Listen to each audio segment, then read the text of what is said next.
Thank you. I'm affiliated with PATV because I do a show monthly.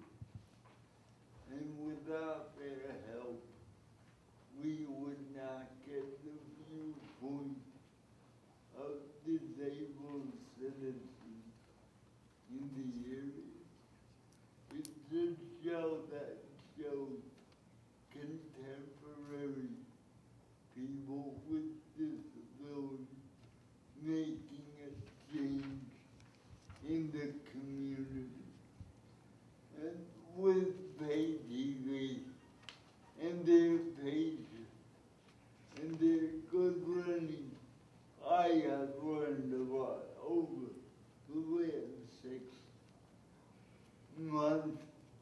I'm putting a monthly show together to show, like I said, people with disability being responsible, serving the public, and not being served.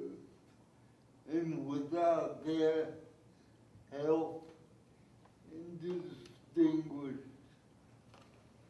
teaching skills, I would not be in that position. So I give them A for effort. Thank you. Thank you.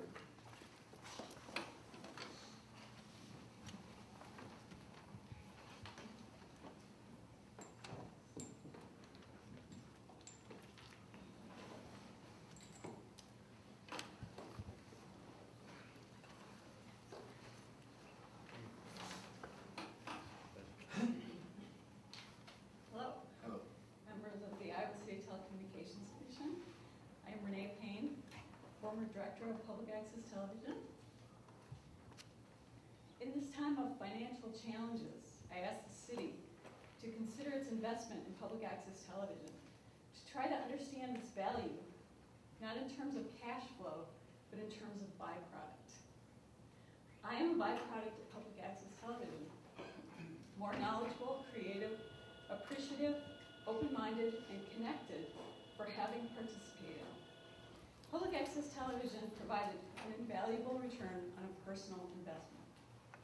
When I was director of PATV, the city would often ask us to quantify the success of the organization in terms of dollars and cents, statistics, and numbers. But the questions we should be asking are these. Will investing in what people have to say, their messages and stories, as well as who they can become, create a byproduct far more telling than statistics? Will it create a richer community experience? And why wouldn't the city want to invest in that? I challenge the community to not be afraid of the voices that comprise it, to view public access television as a learning experience, not only for those who use its tools, but also for those who hear alternative messages to their own. There is no bottom line at public access television because the value goes deeper than that, down to where the heart of this community lies. Please give PATV all that you can. Support the richness, the value, the truth of it. Thank you.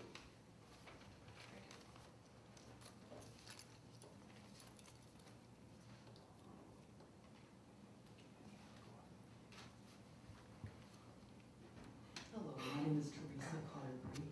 I work with New Pioneer Food Co-op. And I don't have any prepared text, I just want to tell you a little story.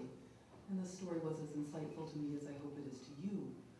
As we all know, at the sophisticated stage, the food you eat makes a difference in how you look and feel. And this was revolutionary long ago, but now many parts of the community have come to recognize this, including that portion of the community that suffers from multiple sclerosis, MS. And if you yourself are not affected and no one in your family is affected, you may not be aware that this community does not have a lot of good resources available to it in the medical community. But amazingly, in our own very town, a physician herself has come forward with a dietary program that seems to have brought her some relief from her symptoms, along with other therapies. And she approached the co-op, and I was like, well, I don't know if any but because the co-op serves the community, we did in fact host a class, sort of a cooking class, and we were astonished that we were completely overrun with persons that wanted to attend a class, Can Dietary Changes Help Multiple Sclerosis? So we expanded the hall, got a bigger site, and still more people were interested in attending and learning and listening to the woman speak. And so we were pleased, but then also received concern that people could not attend. The nature of the disease is such that in many cases a person cannot leave their residence. The symptoms have barriers to mobility. So they said, can we tape it? How can we tape it? How can we actually hear her speak? And it was this groundswell that I had not anticipated, and we clamored to respond. How could we address this? And public television came to our aid and was a great resource for this community that was so eager for this information. And I, of course, had my hands full with managing the size of it, and I wasn't able to run a camera, but a camera crew came, and in all cases when this woman has spoken, Terry Walls, she's a physician at the VA hospital. You're welcome to visit and learn more about at the co-op website, www.newpie.com. And she also has websites. But it was just really great because the entire community that was interested in this could access her talks. And was really no way that we at the co-op could have put this together. So I'm quite grateful. It was just like a little example of how great PATV is. So thank you to the PATV community and to you for supporting it.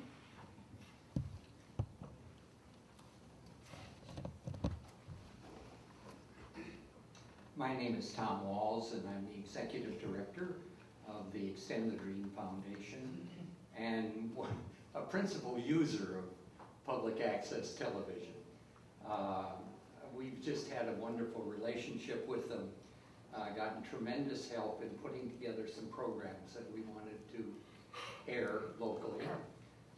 We've been airing one called Collector's Corner for, I think we're in our 16th episode, half-hour shows, and they really feature a lot of the local people, local collectors and antiquers and so on. And it was partly for fun, but it was partly a way for us to advertise some nonprofit activities that are behind this, that are associated with the world of collecting.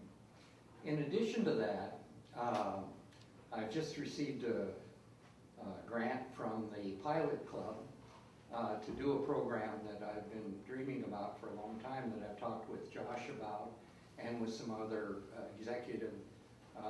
executives in the disability fields and the aging field, in which we want to do a weekly show that's really a kind of a information and other beyond for people with disability, to have a focal point in the media world where people know on a Friday evening or whatever at 5 o'clock that they can tune in and find out what's going to happen, what kind of services are available, what's going on, what things they can look forward to for the coming week, and so on. So we're really anxious to design and develop that program, and public access television gives us that opportunity.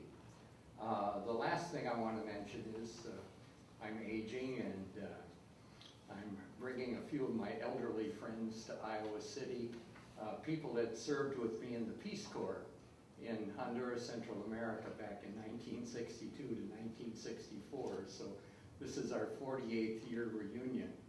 And PATV has graciously agreed to help me